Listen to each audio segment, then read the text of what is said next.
Nichiren Daishonin died at Ikegami on October 13th, 1282.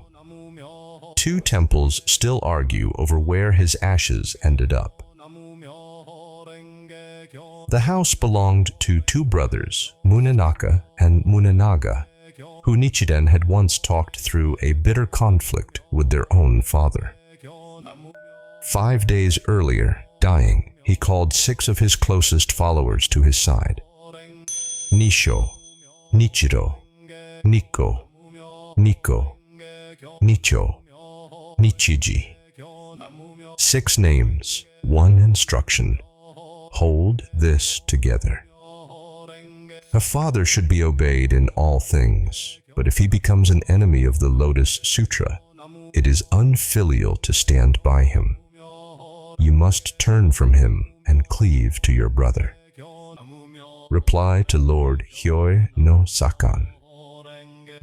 Nichiren had said this before, at this same estate, about a different kind of loyalty.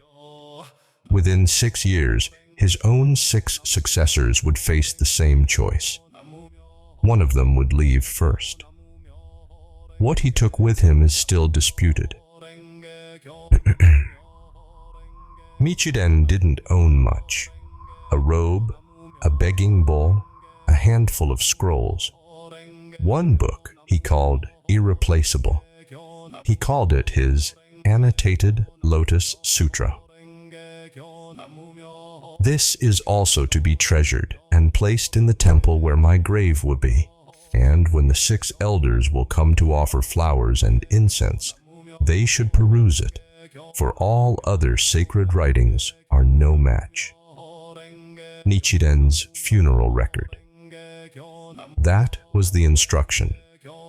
3 days before he died, Nichiren gave the sutra to one man directly, Nisshō. Nisshō had been with him since the harder years, the exile, the near executions, the years when following Nichiren carried real risk.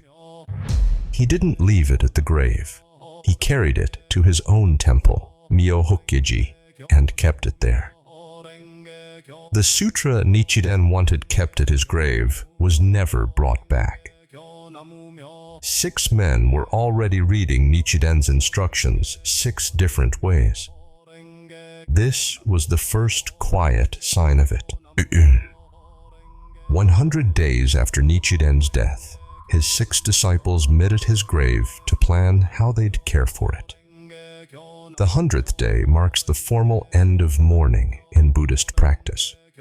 It's when the lasting arrangements are supposed to begin. They set a rotation. Each man would take his turn tending the grave, 1 month at a time. 6 wasn't enough. They added 12 more priests to the list, just to keep it running. The 6 lived scattered across different provinces, some days apart on foot. A shift meant days of travel, a few weeks on the mountain, then leaving again before the next man ever arrived. Historian Jacqueline Stone put it plainly. Within 2 years, the system had broken down completely.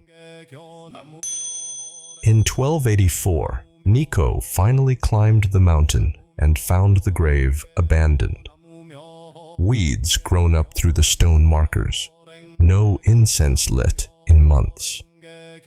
He decided to stay for good. Later that year, another of the 6 arrived to help. His name was Nikkō.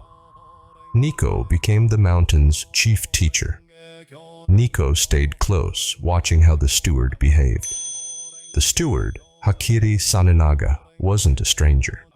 He'd given Nichiren this same mountain hermitage back in 1274, 11 years earlier. By every account, he was a genuine believer.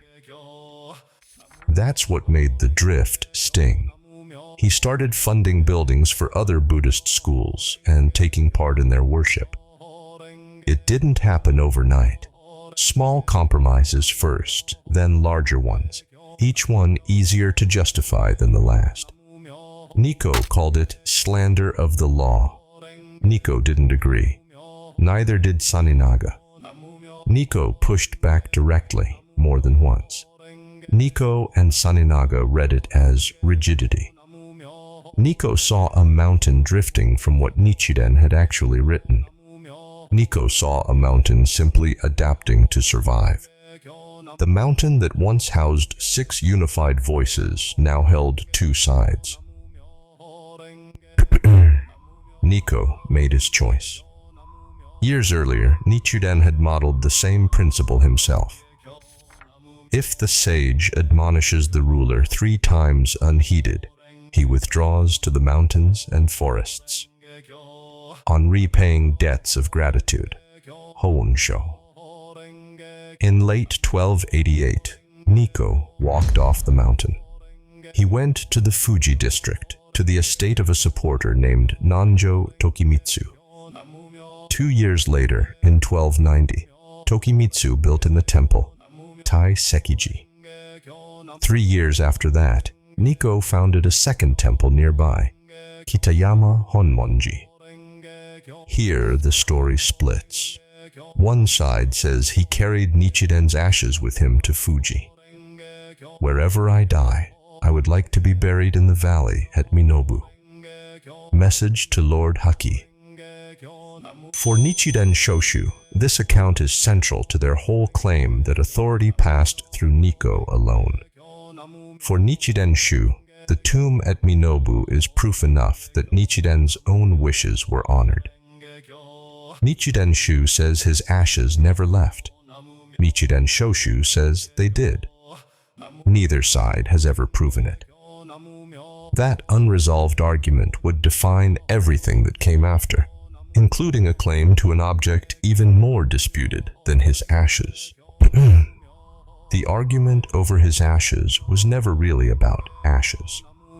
It was about who got to define what he taught. Nissho's temple, and the others who'd stayed close to the original 6, formed a confederation in 1874. It became Nichiren Shu. A priest named Arai Nisatsu brought the scattered branches together, becoming the first superintendent of the newly unified body. Taiseki-ji grew into its own lineage, built entirely around one line of priests. The Fuji lineage kept something the others didn't, a single line of high priests, unbroken, each one the sole source of authority. In 1991, that priesthood expelled the largest lay group within its own ranks, cutting it off from its supply of Gohonzon. The priesthood said the lay group's new mandalas weren't real. They hadn't gone through the eye-opening ceremony priests believed was required to activate one. 3 paths, 3 names for the same object. One calls it the object of devotion, one calls it the object of worship, one calls it the great mandala, venerated supreme. Same object, 3 definitions. Nobody agrees which one is right. The object we teased earlier is a wooden board carved with a mandala. Nichiren Shoshu calls it the Dai-Gohonzon. The claim is that Nichiren inscribed it himself on October 12, 1279. Nichiren Shoshu says it's carved from fragrant camphor wood, the work of a craftsman named Nikkō Shōnin. No letter of Nichiren's mentions it. The first time it appears in any record is over a century later. Some historians who've studied the calligraphy notice something else. The central writing looks traced from a different mandala Nichiren made in May 1280 for a follower named Shosukebo Nichizen.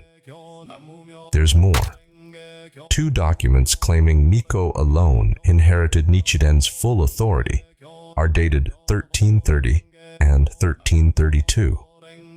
Nobody mentioned them for over 150 years. They surfaced in 1488. Their writing doesn't match Nichiren's own hand. The 2 documents even contradict each other. Once a year, on April 6th or 7th, Taiseki-ji displays the Dai-Gohonzon publicly. That's the closest anyone outside the priesthood gets to seeing it directly. The paper trail doesn't reach back to Nichiren himself.